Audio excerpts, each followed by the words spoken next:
UPGG ಹಾಗೆ MI ಹಾಗೆ DC ಎರಡು ಪಂದ್ಯ ಇದೆ. ವಿ ಫೋಕಸ್ ಆನ್ MI ಹಾಗೆ DC. MIಗೆ ನಿನ್ನೆ ಏನಾಗಿತ್ತು, RCB ಅವರು ಒಂದು ಪ್ರೀಮಿಯರ್ ಸೆಲೆಬ್ರಿಟಿ ಶೋ ಅನ್ನ ತೋರಿಸಿದ್ದಾರೆ. ಏನಾದ್ರೂ ಇವತ್ತು ಕೂಡ DC ಅವರು ಆ ಸಿನಿಮಾನ ಕಂಟಿನ್ಯೂ ಮಾಡಿದ್ರೆ ಗರ್ವಭಂಗ ಆಗ್ಬಿಡುತ್ತೆ MIಗೆ. ಮನೆಯಲ್ಲೇ ಪಾಪ ಮುಖಭಂಗ ಅನುಭವಿಸ್ತಾ ಇದ್ದಾರೆ ಮುಂಬೈ ಯಾಕೋ. ಅಂಡ್ ಅಫ್ ಕೋರ್ಸ್ ಈ MI DC ಬಗ್ಗೆ ಮಾತಾಡೋಕ್ಕಿಂತ ಮುಂಚೆ ನೀವು ಹೇಳಿದ ಹಾಗೆ RCB ಮ್ಯಾಚ್ ನ ಖಂಡಿತವಾಗ್ಲೂ ಯಾಕಂದ್ರೆ ಅತ್ಯದ್ಭುತವಾಗಿ ಆಡಿದ್ದಾರೆ. ಟೈಟ್ ಗೇಮ್ ಅಲ್ಲಿ ವಿನ್ ಆಗೋದಿದೆಯಲ್ಲ, ಅದು ಕಾನ್ಫಿಡೆನ್ಸ್ ಬೂಸ್ಟ್ ಮಾಡುತ್ತೆ, ನೋ ಡೌಟ್. ಅದು ಲಾಸ್ಟ್ ಓವರ್ ಹೌದು, 4 ಬಾಲ್ಗಳಲ್ಲಿ 18 ರನ್ಗಳು ಅದ್ಭುತವಾಗಿ ಆಡಿದ್ರು. No doubt every credit should go to ನಮ್ಮ RCB ಕ್ರಿಕೆಟರ್ಗಳಿಗೆ.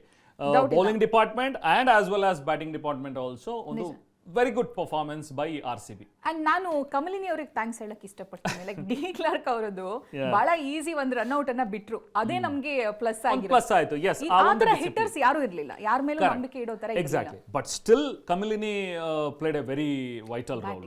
ಮುಂಬೈ ಸೈಡ್ ನಾವು ನೋಡಿದ್ರೆ ಒಂದು ರನ್ ಔಟ್ ಮಿಸ್ ಮಾಡಿದ್ ಬಿಟ್ರೆ ನೆನ್ನೆ ಕಮಲಿನಿ ಅವರ 32 ರನ್ಗಳ ಒಂದು ಉಪಯುಕ್ತವಾದಂತ ಬ್ಯಾಟಿಂಗ್. ಅದಾದ ಮೇಲೆ ಐ ಥಿಂಕ್ ನಿಕೋಲ್ ಕ್ಯಾರಿ ಮತ್ತೆ ಸಂಜೀವ ಬಂದ್ಮೇಲೆ ಆಕ್ಚುಲಿ ಜೀವ ಬಂದಿದ್ದು. ಕರೆಕ್ಟ್.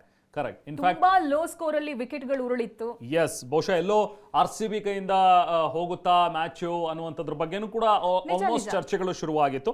ಬಟ್ ಸ್ಟಿಲ್ RCB ಚೆನ್ನಾಗಿ ಆಡಿದ್ರು. ಸೊ ಹಾಗಾಗಿ ಇದು ಅಬ್ಸಲ್ಯೂಟ್ ಸಿನಿಮಾ ಖಂಡಿತವಾಗ್ಲೂ. And have you seen one scene ನೋಡಿದಿರಾ ನೀವು? ಒಬ್ರು ಬೀಸ್ಟ್ ಫೀಲ್ಡ್ ಅಲ್ಲಿ ಇರ್ಬೇಕಾದ್ರೆ ಒಬ್ರು ಬ್ಯೂಟಿ ಈ ತರ ಪೋಸ್ ಅಲ್ಲಿ ಕೂತಿದ್ರು, ನೀತಾ ಅಂಬಾನಿ ಅವರು. ಬೀಸ್ಟ್ ಅಂಡ್ ಬ್ಯೂಟಿ ಕಾಂಬಿನೇಷನ್ ಇಲ್ಲಿ ಗ್ರೌಂಡ್ ಅಲ್ಲಿ. ಡಿ ಕ್ಲಾರ್ಕ್ ಅವ್ರ ಬಗ್ಗೆ ಮಾತಾಡ್ಲೇಬೇಕು ನೀವು. ಎಸ್, ಆಫ್ ಕೋರ್ಸ್, ಹೌದು.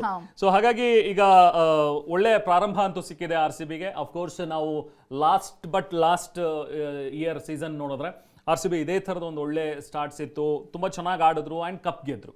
ಬಟ್ ಅದಾದ್ಮೇಲೆ ಲಾಸ್ಟ್ ಸೀಸನ್ ಸ್ವಲ್ಪ ಅನಿವನ್ ಇತ್ತು ಅವರ ಪರ್ಫಾರ್ಮೆನ್ಸ್. ಬಟ್ ಈ ಸತಿ ಆರಂಭದಲ್ಲೇ ತುಂಬಾ ಚೆನ್ನಾಗಿ ಅಗ್ರೆಷನ್ ಎಲ್ಲವನ್ನೂ ಕೂಡ ತೋರಿಸ್ತಾ ಇದ್ದಾರೆ. ಸೊ ಹಾಗಾಗಿ ಬಹುಶಃ ಈ ಬಾರಿಯ ಕಪ್ ಗೆಲ್ಲುವ ಫೇವರೇಟ್ ತಂಡಗಳಲ್ಲಿ RCB ಫಸ್ಟ್ ಪ್ಲೇಸ್ ಅನ್ನ ಅಲಂಕರಿಸುತ್ತೆ.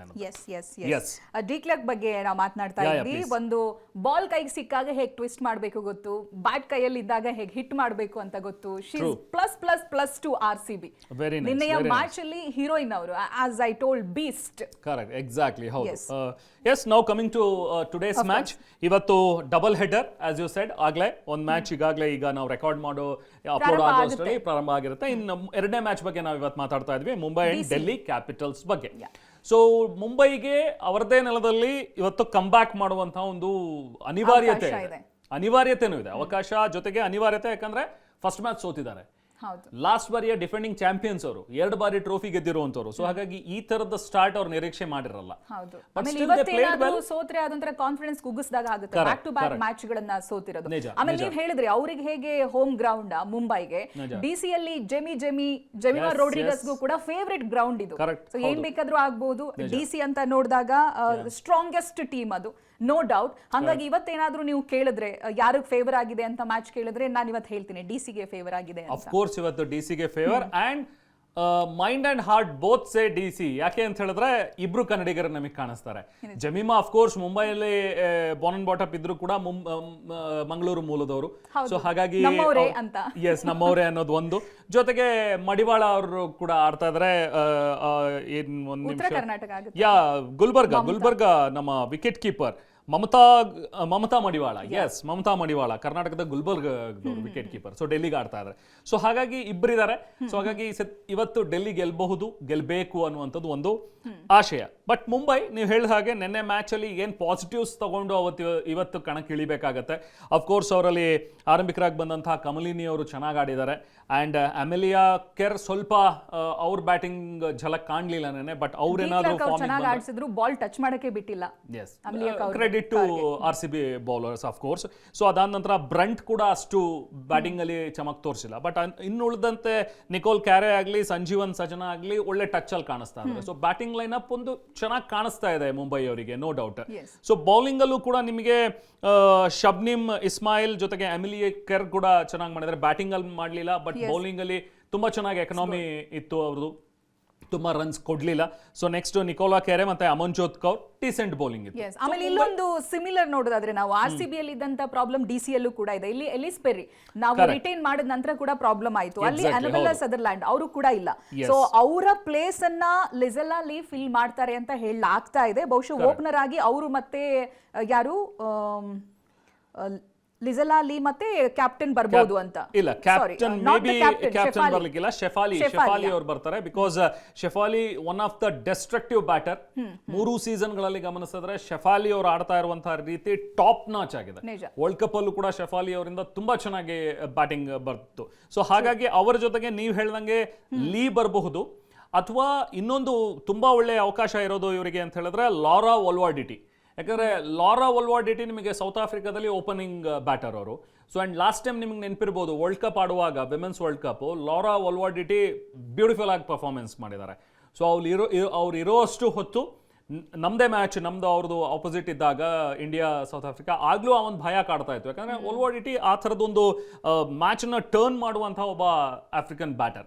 ಸೊ ಹಾಗಾಗಿ ಮೇ ಬಿ ಅವರಿಬ್ರು ಒಂದು ಬ್ಲೆಂಡ್ ಆಫ್ ನಾವೇನು ಹೇಳ್ತೀವಿ ಅವರಲ್ಲಿ ನೋಡ್ತಾ ಹೋದ್ರೆ ಅಗ್ರೆಷನ್ ಅಂಡ್ ಸ್ಟೆಬಿಲಿಟಿ ಇಬ್ಬರಲ್ಲಿ ಕಾಣಿಸುತ್ತೆ ನಮಗೆ, Shafali and Laura Wolvaardt. So top order ಚೆನ್ನಾಗಿದೆ. ಅದ್ರ ನೆಕ್ಸ್ಟ್ ಬರುವಂಥವ್ರು number 3 I think Jemimah Rodrigues. So ನಮ್ಮ ಕನ್ನಡ ಮೂಲದವರು. ಅವರು ಕಾಮ್ ಮೈಂಡ್ ಇದೆಯಲ್ಲ, ಅವತ್ತು 100 ಆದಾಗ್ಲೂ ಕೂಡ ಅವ್ರು ಸೆಲೆಬ್ರೇಟ್ ಮಾಡ್ಲಿಲ್ಲ. ವಾಟ್ ಟೀಮ್ ನೀಡ್ಸ್ ಅದ್ರ ಪ್ರಕಾರವಾಗಿ ಅವರು ಆಡ್ಕೊಂಡಿರೋದು. ಬಹುಶಃ ಅವರನ್ನ ವೈಸ್ ಕ್ಯಾಪ್ಟನ್ ಇಂದ ಕ್ಯಾಪ್ಟನ್ಸಿಗೆ ಪ್ರಮೋಟ್ ಮಾಡಿರಬಹುದು ಈ ಸಲ. ನಿಜ, yes. And next down the lane ಬರುವಂತವರು Marizanne Kapp. So she is also one of the best all-rounder, south African all-rounder ಅವರು. I think I remember first female cricketer who got hat-trick for South Africa. So fast bowler plus batter number 4ಗೆ ಬರ್ತಾರೆ. She is also a destructive batter. So ಹಾಗಾಗಿ batting lineup ಚೆನ್ನಾಗಿದೆ ಅಂತ ಹೇಳ್ಬೋದು DCದು. And ನಾವು coming to bowling department, one of the strength, major strength DCಗೆ ಅಂತ ಹೇಳಿದ್ರೆ ಅವರ ಸ್ಪಿನ್ನರ್ಗಳು. ಅವರಲ್ಲೂ ಆಫ್ ಸ್ಪಿನ್ ಲೆಗ್ ಸ್ಪಿನ್ನ ಕಾಂಬಿನೇಷನ್ ಸಿಗುತ್ತೆ. ನಾವು ನೋಡೋ ಹಾಗೆ ಆಫ್ ಸ್ಪಿನ್ನರ್ ಮೀನು ಮನಿ ಆಗಿರಲಿ ಅಥವಾ ಸ್ನೇಹ ರಾಣಾ ಆಗಿರಲಿ, ಒಂದು ಒಳ್ಳೆ ಕಾಂಬಿನೇಷನ್ ಇದೆ. ಇನ್ನು ಅದೇ ರೀತಿ ಲೆಫ್ಟ್ ಆರ್ಮ್ ಆರ್ಥೋಡಾಕ್ಸ್ ಆಗಿರುವಂತಹ ಎನ್ ಶ್ರೀ ಚರಾಣಿ ಅಥವಾ leg spinner Allana king ಆಸ್ಟ್ರೇಲಿಯಾದವರು. So ಇವರಿಂದ ಒಂದು ಒಳ್ಳೆ ಕ್ವಾಲಿಟಿ ಆಫ್ ಸ್ಪಿನ್ ನಾವು ನಿರೀಕ್ಷೆ ಮಾಡಬಹುದು. ಎಸ್, ಬೌಲರ್ಸ್ಗಳು ಮೇಜರ್ ರೋಲ್ ಪ್ಲೇ ಮಾಡ್ತಾರೆ. ನಾವು ಈ ಹಿಂದೆ ನೋಡಿದಾಗೆ ಮೆನ್ ಕ್ರಿಕೆಟ್ ಅಲ್ಲಿ 200 ಇಸ್ ನಾಟ್ ಸ್ಕೋರ್ ಅನ್ನೋ ರೀತಿಯಾಗಿತ್ತು, 200 250. ಇವಾಗ ವಿಮೆನ್ ಕ್ರಿಕೆಟ್ ಅಲ್ಲೂ ಕೂಡ ಹಾಗೇನೇ ಇದೆ, ಒಂದು 200 score is not big deal ಅನ್ನೋ ತರ. ಅದು ಬೌಲರ್ಸ್ ಗಳಿಗೆ ಇನ್ನ ಪ್ರೆಷರ್ ಕ್ರಿಯೇಟ್ ಮಾಡುತ್ತೆ. ಹಾಗೆ ನೋಡಕ್ ಹೋದ್ರೆ DC ಫೇವರೇಬಲ್ ಆಗಿನೇ ಇದೆ. ಎಕ್ಸಾಕ್ಟ್ಲಿ, ಯಾಕಂದ್ರೆ ಅದರಲ್ಲೂ ನಿಮಗೆ ಸ್ಪಿನ್ನರ್ಸ್ ಹೆಚ್ಚು ಇದ್ದಾಗ ಅಂಡ್ ಒಳ್ಳೆ ಟಚ್ ಅಲ್ಲಿ ಇದ್ದಾಗ ನಿಮಗೆ ಮ್ಯಾಚ್ ಬೇಗನೂ ಮುಗಿಸ್ಬೋದು, ಬೇಗ ಓವರ್ ರೇಟ್ ಆಗುತ್ತೆ. ಎಲ್ಲೋ ಒಂದ್ ಕಡೆ ಓವರ್ ರೇಟ್ ಜಾಸ್ತಿ ಆಗ್ತಾ ಇದೆ ಅಂತ ಹೇಳಿ ಫೈನ್ ಬೀಳೋದು, ಆ ಥರದೆಲ್ಲವೂ ಕೂಡ ತಪ್ಪಿಸ್ಬೋದು. ಬೇಗ ಬೌಲ್ ಸ್ಪೆಲ್ಗಳನ್ನ ಮುಗಿಸ್ಬೋದು. ಇನ್ನೊಂದು ದಿ ಬೆಸ್ಟ್ DCಲಿ ನಾವು ನೋಡೋದಾದ್ರೆ ಕ್ವಾಲಿಟಿ ಆಫ್ ಆಲ್ರೌಂಡರ್ಸ್. ನಿಮಗೆ fast bowling all-rounder, spinning all-rounder ಇಬ್ರು ಕೂಡ ಇದ್ದಾರೆ. For example Marizanne Kapp fast bowler plus batter. ಹಾಗೆ ಚಿನೆಲೆ ಹೆನ್ರಿ ಅವರು ಕೂಡ ಫಾಸ್ಟ್ ಬೌಲರ್ ಅಂಡ್ ಒಳ್ಳೆ batter, Jamaican cricketer in fact she is. ಜೊತೆಗೆ Sneh Rana and Minnu Mani off spinner and batter. So ಈ ಕಾಂಬಿನೇಷನ್ ಇದೆಯಲ್ಲ, ನಿಮ್ಗೆ ಯಾವುದೇ ಇರಲಿ, ಮೆನ್ ಕ್ರಿಕೆಟ್ ಇರಲಿ ಅಥವಾ ವಿಮೆನ್ ಕ್ರಿಕೆಟ್ ಇರಲಿ, all-rounders play vital. And all 5 team ಅಲ್ಲಿ ನಮಗೆ ಬೆಸ್ಟ್ ಸ್ಟ್ರಾಂಗ್ ಟೀಮ್ ಅಂತ DCನೇ ಕಾಣಿಸೋದು. ನಮ್ಮದೇ RCB ಆದ್ರೂ ಕೂಡ ನಮಗೆ DC ಸ್ಟ್ರಾಂಗೆಸ್ಟ್ ಟೀಮ್ ಅಂತ ಅನ್ಸುತ್ತೆ. ಏನಾದ್ರೂ ಚೇಂಜಸ್ ಆದ್ರೆ ಲಾಸ್ಟ್ ಮಿನಿಟ್ ಮ್ಯಾಜಿಕ್ ಹೇಗೆ ನಿನ್ನೆ ಆಯ್ತಲ್ಲ, ಆ ರೀತಿಯಾಗಿ ಆಗಿ ಏನಾದ್ರೂ MI ಫೇವರ್ ಆದ್ರೆ ಆಗ್ಬೇಕು ಅಂತ ಅನ್ಸುತ್ತೆ. ಬಿಕಾಸ್ ಬ್ಯಾಕ್ ಟು ಬ್ಯಾಕ್ ಒಂದು ಸ್ಟ್ರಾಂಗೆಸ್ಟ್ ಟೀಮ್, ಚಾಂಪಿಯನ್ ಆಗಿದ್ದಂತ ಟೀಮ್ ಬ್ಯಾಕ್ ಟು ಬ್ಯಾಕ್ ಸೋಲನ್ನ ಅನುಭವಿಸೋದಿದೆಯಲ್ಲ, ಓವರ್ ಆಲ್ ಟೀಮ್ ನ ಕಾನ್ಫಿಡೆನ್ಸ್ ಕುಗ್ಸುತ್ತೆ. ಅಂಡ್ ಓವರ್ ಆಲ್ ಟೂರ್ನಿಯಲ್ಲೂ ಕೂಡ ಅಷ್ಟು ಮಜಾ ಬರಲ್ಲ, ಒನ್ ಸೈಡೆಡ್ ಆಗ್ತಾ ಹೋಗ್ತವೆ ಮ್ಯಾಚ್ಗಳು. ಸೊ ಅದಾಗಬಾರದು ಅನ್ನೋದು. ಅಂಡ್ DC ಇಷ್ಟು ಸ್ಟ್ರಾಂಗ್ ಆಗಿ ಕಾಣಿಸಿದ್ರು ಕೂಡ ಕೆಲವೊಂದು ವೀಕ್ನೆಸ್ DCಲೂ ಇದ್ದೇ ಇದೆ. ನಾವು ಗಮನಿಸಿದ್ರೆ ನೋಡಿ, ಇದುವರೆಗೂ ಕೂಡ ಅವರಿಗೆ ಡೆತ್ ಅಲ್ಲಿ ಪೇಸ್ ಬೌಲಿಂಗ್ ಮಾಡುವಂಥವ್ರು ಇನ್ನೂ ಕೂಡ ಅಷ್ಟು ಸೆಟ್ ಆಗಿಲ್ಲ. ಯಾಕೆ ಅಂದ್ರೆ ನೋಡಿ, ಅನಬೆಲ್ಲಾ ಸದರ್ಲ್ಯಾಂಡ್ ನೀವು ಹೇಳ್ತಾ ಇದ್ರಿ, ಶಿ ಇಸ್ ಮಿಸ್ಸಿಂಗ್. ಆಕ್ಷನ್ ಆಯ್ತು, ಅದಾದ ನಂತರ ಬಿಕಾಸ್ ಆಫ್ ಗ್ರೇಸ್ ಹ್ಯಾರಿಸ್ ಗೆ ಕಂಪೇರ್ ಮಾಡ್ತಾರೆ. ಮೇ ಬಿ ಆ ರೀತಿಯಾದಂತ ಗ್ರೇಸ್ ಇವ್ರ ಹತ್ರ ಇದೆ, ಕಂಪೇರ್ ಮಾಡಬಹುದು ಆ ಗುಡ್ ಪ್ಲೇಯರ್ ಅನ್ನೋದಾಗಿ. ಬಟ್ ಬೌಲಿಂಗ್ ಹೌ ಮಚ್ ಅವರು ರಿಪ್ಲೇಸ್ ಮಾಡಬಹುದು ಅನ್ನೋದು ಪ್ರಶ್ನೆ. ಯಾಕಂದ್ರೆ Sutherland one of the best ಅಂತ ಇತ್ತು DCಗೆ, ಅದಕ್ಕೋಸ್ಕರನೇ ಅವರನ್ನು ರಿಟೈನ್ ಮಾಡಿದ್ದು. ಬಟ್ ಅವರ ಪರ್ಸನಲ್ ರೀಸನ್ ಇಂದ ಅವರು ಹೊರಗಡೆ ಉಳಿದಿದ್ದಾರೆ.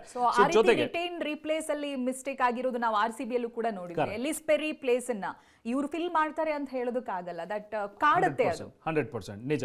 ಸೊ ಹಾಗಾಗಿ ಮಿಡಲ್ ಮತ್ತೆ ಡೆತ್ ಓವರ್ ಅಲ್ಲಿ ಸ್ವಲ್ಪ ಬೌಲಿಂಗ್ ವೀಕ್ ಅನ್ನಿಸಬಹುದು ಡೆಲ್ಲಿಗೆ. ಇನ್ನು ಅವ್ರಿಗೆ ಆಪ್ಷನ್ಸ್ ಇದ್ದಾರೆ, ಅಫ್ಕೋರ್ಸ್ ಕ್ಯಾಪ್ ಇದ್ದಾರೆ, ಹೆನ್ರಿ ಇದ್ದಾರೆ. ಇನ್ನು ಬಹಳ ಅವ್ರು ನಂಬಿಕೆ ಇಟ್ಟಿರುವಂಥದ್ದು ಒಂದು ನಂದನಿ ಶರ್ಮಾ, ಇನ್ನೊಂದು ಆಸ್ಟ್ರೇಲಿಯನ್ ಲ್ಯೂಸಿ ಹ್ಯಾಮಿಲ್ಟನ್ ಮೇಲೆ.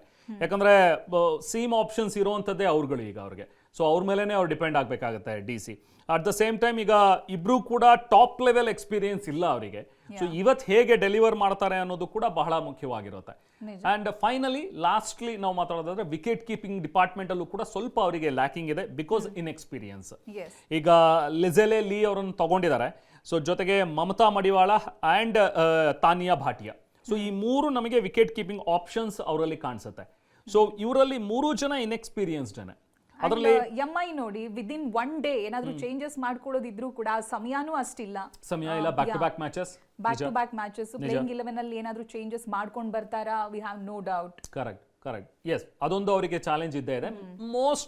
ಮೋಸ್ಟ್ ಲೈಕ್ಲಿ ಸೇಮ್ ಟೀಮೇ ಕಂಟಿನ್ಯೂ ಆಗುತ್ತೆ ಅಂತ ಅನ್ಸುತ್ತೆ, ಬಿಕಾಸ್ ಆ ಟೀಮಲ್ಲಿ ಚೆನ್ನಾಗಿ ಡೆಲಿವರಬಲ್ ಬಂತು. ಡೆಲಿವರ್ಸ್ ನಾವು ನೋಡ್ತಾ ಹೋದ್ರೆ ಎಲ್ಲರೂ ಕೂಡ ಚೆನ್ನಾಗಿ ಡೆಲಿವರ್ ಮಾಡಿದ್ದಾರೆ. ಅಲ್ಲಲ್ಲಿ ಸ್ವಲ್ಪ ಕರೆಕ್ಷನ್, ಅದು ಕೂಡ ಕರೆಕ್ಟ್ ಆಗ್ಬಿಡುತ್ತೆ. ಎಸ್, ಆ ಡಿಸಿಪ್ಲಿನ್ ಅಂತೂ ಬರಲೇಬೇಕು.